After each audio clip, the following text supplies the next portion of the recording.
सही है ना।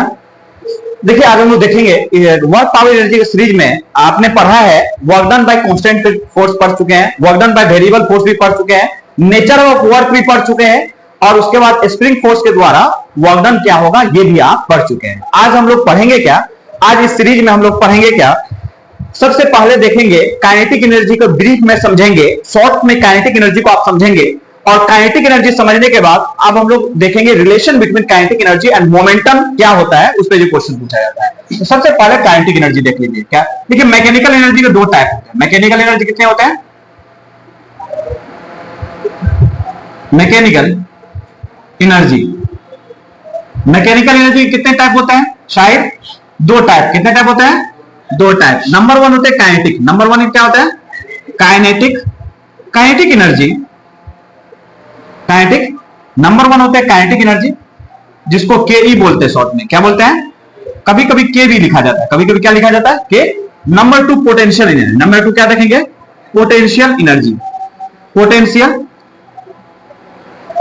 एनर्जी समझिएगा, इसको पी बोलते हैं शॉर्ट में। क्या बोलते हैं? ठीक है। अब देखिए काइनेटिक एनर्जी क्या होता है ये समझेंगे, सुनिएगा ध्यान से। क्लियर है? दिख रहा है क्लियर? काइनेटिक एनर्जी क्या होता है? किसी भी ऑब्जेक्ट के, कोई भी एम मास का बॉडी है, कोई भी एम मास का क्या है? बॉडी है, एम मास का बॉडी है, इसके मोशन की वजह से जो इसमें एनर्जी आता है, मोशन की वजह से इसमें जो एनर्जी आता है, किसी भी एम मास के बॉडी को अगर आप वी वेलोसिटी से फेंकेंगे, वी वेलोसिटी से क्या करेंगे? फेंकेंगे, तो इसमें मोशन की वजह से इसमें एनर्जी स्टोर होगा। इसमें क्या होगा? एनर्जी स्टोर होगा। इसी का नाम क्या रखा गया? Kinetic energy. इसी का नाम क्या रखा गया? काइनेटिक एनर्जी रखा गया। क्लियर है?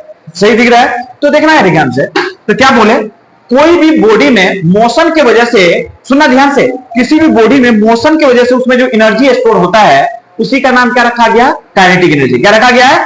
Kinetic energy. तो क्या लिखेंगे? Energy of a body. क्या लिखेंगे? Energy of a body by the virtue of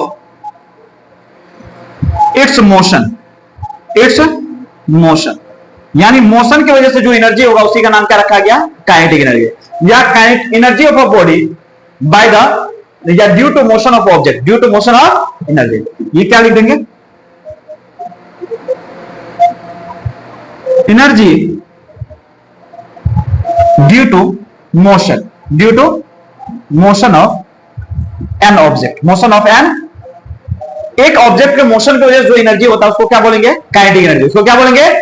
mathematically kinetic energy बराबर होता है दोस्त, मैथमेटिकली काइनेटिक एनर्जी के ई बराबर होता है हाफ एम वी स्क्वायर। क्या होता है? Half M V square, half M V square. दोस्त यहां एम जो है, सुनना, एम मास ऑफ ऑब्जेक्ट है। एम क्या है? Mass of object. ये कभी भी निगेटिव होगा क्या? ऑलवेज पॉजिटिव होता है। मास ऑलवेज क्या होगा? पॉजिटिव होगा। और भी क्या है? स्पीड ऑफ ऑब्जेक्ट मीटर पर सेकेंड। तब जो निकलेगा के ई मतलब काइनेटिक एनर्जी। ये क्या है? Kinetic energy. ये किस में होगा? जूल में। किस में होगा? जूल में। किस में होगा? जूल में। लेकिन याद रखें, मास को केजी में पुट करेंगे और स्पीड को किस में? मीटर पर सेकेंड में पुट करेंगे, तो काइनेटिक एनर्जी जूल में आएगा। काइनेटिक एनर्जी किस में आएगा? जूल में आएगा। अब देखिए सबसे इंपॉर्टेंट बात, 1/2 क्या है? एक क्या है? प्लस क्वांटिटी है, पॉजिटिव क्वांटिटी। मास भी पॉजिटिव क्वांटिटी है, और अगर भी वेलोसिटी भी मान लेते हैं, अगर माइनस भी होगा तो इसका स्क्वायर करेंगे तो क्या हो जाएगा? प्लस। कोई भी स्क्वायर वाले क्वांटिटी क्या देता है? ऑलवेज पॉजिटिव देता है। ऑलवेज क्या देता है? तो ये भी पॉजिटिव, ये भी पॉजिटिव है, ये भी पॉजिटिव, सबका मल्टीप्लाई सब पॉजिटिव में, सब क्या देगा? पॉजिटिव देगा। तो एक टर्म आता है काइनेटिक एनर्जी ऑलवेज पॉजिटिव होता है। काइनेटिक एनर्जी ऑलवेज क्या होता है? ये काइनेटिक एनर्जी के बारे में पढ़ रहा है। किसके बारे में पढ़ रहा है? काइनेटिक एनर्जी के बारे में पढ़ रहा है, के ई के बारे में पढ़ रहा है। काइनेटिक एनर्जी ऑलवेज पॉजिटिव होता है। काइनेटिक एनर्जी ऑलवेज क्या होता है? एक टर्म लिख लीजिए आप लोग, लिखिएगा kinetic energy is always positive. Always positive, kinetic energy always positive होता है। सेकंड टर्म याद रखिएगा, काइनेटिक एनर्जी जो होता है, किसी भी बॉडी में जो काइनेटिक एनर्जी होता है ये इसके मोशन की वजह से आता है। किसकी वजह से आता है? मोशन। इसका मतलब रेस्ट वाले ऑब्जेक्ट का काइनेटिक एनर्जी कितना होगा? जीरो होगा। क्या होगा? जीरो होगा। वेलोसिटी जीरो है या वेलोसिटी का वैल्यू जीरो है तो क्या हो जाएगा? जीरो हो जाएगा। क्या हो जाएगा? जीरो। अब देखिए पोटेंशियल एनर्जी क्या होता है? पोटेंशियल एनर्जी जो होता है किसी भी ऑब्जेक्ट में अच्छा हाँ, एक बात और याद रखिएगा, एनर्जी का कुछ इंपॉर्टेंट यूनिट भी है। याद रखिएगा, एनर्जी कभी कभी जूल में रहता है, जो ऐसा यूनिट है। आर्ग में भी रह सकता है। किस में रह सकता है? वन। तो आर्ग और जूल में देखिए, आर्ग सीजीएस यूनिट है। आर्ग कौन सा यूनिट है? अर्ग कौन सा यूनिट है? CGS unit. सीजीएस यूनिट कौन सा यूनिट है? CGS unit. उसके बाद 1 अर्ग बराबर 10 to the power minus 7 joule होता है। कितना जूल होता है? 10 to the power minus 7 joule होता है। 10 to the power minus 7 joule. और उसके बाद एनर्जी का और किलोवाट आवर में बोला जाता है। किलोवाट आवर, 1 किलोवाट आवर बराबर होता है 3.6 into 10 to the power 6 joule. कैसे? देखिए 1 किलोवाट में कितना हो जाएगा? बोलो शायद 1 किलोवाट बराबर 1000 वाट। कितना वाट? 1000 वाट। 1 आवर में 3600 सेकंड कितना होता है? 36। अब इसको जब करोगे तो 3.6 हो जाएगा और 10 टू द पावर कितना हो जाएगा? 6 हो जाएगा। कितना हो जाएगा? 6 हो जाएगा। इतना जूल। एक और होता है एनर्जी का यूनिट, 1 इलेक्ट्रॉन वोल्ट में मेजर किया जाता है। किसमें मेजर किया जाता है? इलेक्ट्रॉन वोल्ट में। किसमें? Electron volt. Another unit energy का क्या है? Electron volt. तो 1 इलेक्ट्रॉन वोल्ट बराबर होता है 1.6 इंटू 10 पावर कितना होता है? -19 जूल होता है। ये सब चीज आप याद रखिएगा। और कैलोरी में मेजर किया जाता है। 1 कैलोरी बराबर होता है 4.2 जूल या 4.18 जूल। याद रखिएगा ये, ठीक है। कुछ इंपॉर्टेंट यूनिट का। पोटेंशियल एनर्जी बॉडी का क्या होता है? किसी बॉडी के पोजीशन की वजह से जो एनर्जी होता है उसका नाम क्या रखा गया? Potential energy. क्या रखा गया? तो हाइट की वजह से एनर्जी स्टोर होगा। पोटेंशियल एनर्जी का यूनिट सेम है, सब कुछ सेम है। अच्छा, डायमेंशन जो वर्क का होगा वही क्या होगा? एनर्जी का होगा। जो वर्क का होगा वही क्या होगा? एनर्जी का होगा। क्लियर है? तो अब देखिए इतना समझने के बाद पोटेंशियल एनर्जी को बाद में हम देख लेंगे। अभी जो सिर्फ इतना डिफिनेशन याद रखिएगा, energy due to its motion. Energy due to its motion. Motion की वजह से जो एनर्जी होगा, या सॉरी पोजीशन की वजह से। किसकी वजह से? मोशन की वजह से तो काइनेटिक एनर्जी होगा। ये मोशन की वजह से होगा। ये क्या होगा दोस्त? पोजीशन की वजह से। किसकी वजह से होगा? पोजीशन की वजह से। पोजीशन की वजह से जो एनर्जी होगा उसको क्या बोलेंगे? Potential energy. क्या बोलेंगे? जैसे मान लेते हैं ये डस्टर है, डस्टर को आप h हाइट पे रख देंगे तो ये रेस्ट में है, लेकिन हाइट की वजह से इसमें, पोजीशन की वजह से इसमें एनर्जी स्टोर है, जिसको बोलेंगे पोटेंशियल एनर्जी। क्या बोलेंगे? पोटेंशियल। यहां तक क्लियर है? यहां तक क्लियर है?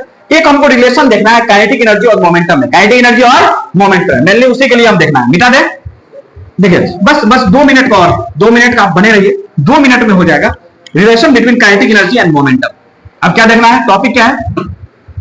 टॉपिक क्या है बोलिए? रिलेशन बिटवीन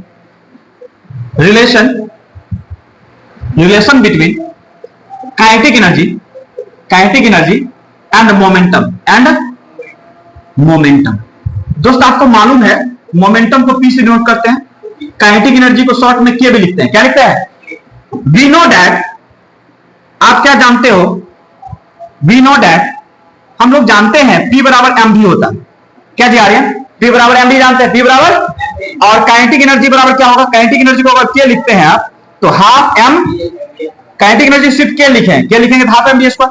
अच्छा ऐसा कर सकते हैं 1/2 mv स्क्वायर, ऊपर नीचे m से क्या कर देते हैं? मल्टीप्लाई और डिवाइड कर दे, तो ये इसका कैंसिल करेंगे तो बात सेम हो जाएगा। लेकिन अभी m इंटू m क्या हो जाएगा? m का स्क्वायर। क्या हो जाएगा? m का स्क्वायर v का स्क्वायर बाय क्या हो जाएगा? m। तो क्या हो जाएगा? mv का होल स्क्वायर कर दे बाय 2m। लिख सकते हैं कि नहीं लिख सकते? चूंकि m का स्क्वायर v का स्क्वायर है तो दोनों को मल्टीप्लाई करके स्क्वायर कर सकते हैं, होल स्क्वायर। अब देखिए mv की जगह क्या लिख सकते हैं आप? बोलिए क्या लिख सकते हैं? mv की जगह क्या लिख सकते हैं? देखिए यहां से p लिख सकते हैं, तो यहां पे क्या लिख देंगे? p का स्क्वायर बाय क्या हो जाएगा? 2m। ये किसके बराबर है? k के बराबर। किसके बराबर? आप क्रॉस मल्टीप्लाई कीजिए, क्रॉस जब मल्टीप्लाई करेंगे तो p स्क्वायर बराबर कितना हो जाएगा? 2mk। 2m, तो p बराबर कितना हो जाएगा? Under root 2mk। इधर से स्क्वायर है। तो ये याद रखिएगा काइनेटिक एनर्जी और मोमेंटम में ये रिलेशन। p बराबर क्या होता है? Under root 2mk। Under root 2mk। कभी क्या पूछेगा? कभी पूछेगा क्या? एक रिलेशन पूछता है बहुत इंपॉर्टेंट, कहेगा काइनेटिक एनर्जी का चेंज दे देगा, जैसे जो आज क्लास में पढ़े थे। काइनेटिक एनर्जी का क्या देगा? चेंज दे देगा, और कहेगा मोमेंटम का चेंज निकालिए। किसका चेंज निकालिए? अगर चेंज मान लेते हैं, केस 1 लिखिए, इफ चेंज इन, ये होता है डेल्टा के का मतलब चेंज इन काइनेटिक एनर्जी अगर लेस देन 5% है। कितना है? 5% से कम है। कितना है? 5% से क्या है? कम है। 5% से कम है तो देखिए चेंज कैसे निकालेंगे? पी स्क्वायर वाला सीन्स क्या जानते हैं? पी स्क्वायर वाला क्या जानते हैं? 2mk। ये अभी पढ़े हैं। पी स्क्वायर वाला क्या चले? 2mk पढ़े। अब देखो ध्यान से, जब ये कहेगा इसमें m2 कांस्टेंट है और m भी क्या है? 2 भी कांस्टेंट है और m भी क्या है?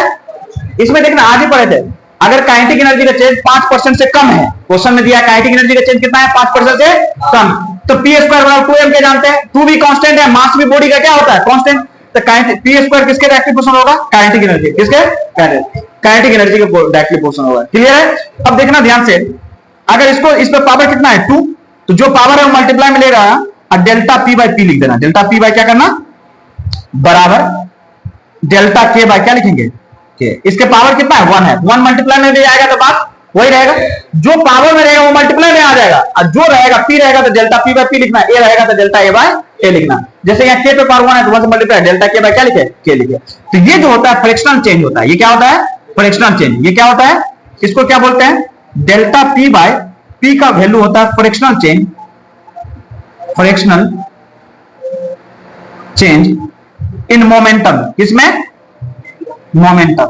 अगर इसी में दोस्त मल्टीप्लाई, और डेल्टा के बाय क्या होता है, क्या डेल्टा के बाय के क्या होता है, fractional change in kinetic energy, fractional change in kinetic energy. अगर इसी में 100 से मल्टीप्लाई कर दे, क्या कर दे, 100 से मल्टीप्लाई कर देंगे दोनों में, तो ये परसेंटेज चेंज इन मोमेंटम हो जाएगा, परसेंटेज चेंज इन क्या हो जाएगा, काइनेटिक एनर्जी हो जाएगा। क्लियर है, ये दिया रहेगा।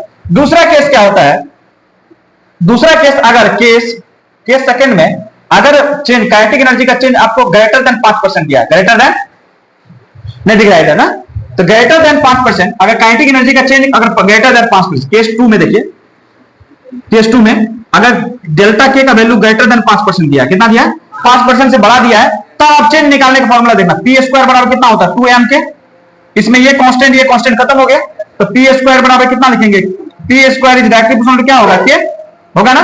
क्लियर है। अब देखिए क्या होगा, P1 का स्क्वायर बाय P2 का स्क्वायर करना पड़ेगा, या इसको लिखना पड़ेगा P इनिशियल का स्क्वायर, अब P फाइनल का, या ऐसे कीजिए, ऐसे कीजिए, देखो P इनिशियल का स्क्वायर, P इनिशियल का स्क्वायर इज डायरेक्टली प्रोपोर्शनल के इनिशियल लिख देना, लिख दे सकते हैं ना।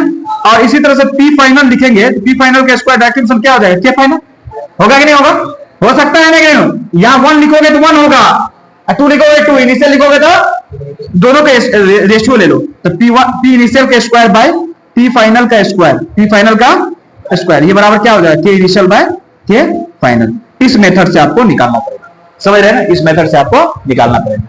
क्वेश्चन जो है इस पे नेक्स्ट सीरीज में देखेंगे, ठीक है। थैंक यू, नेक्स्ट वीडियो में।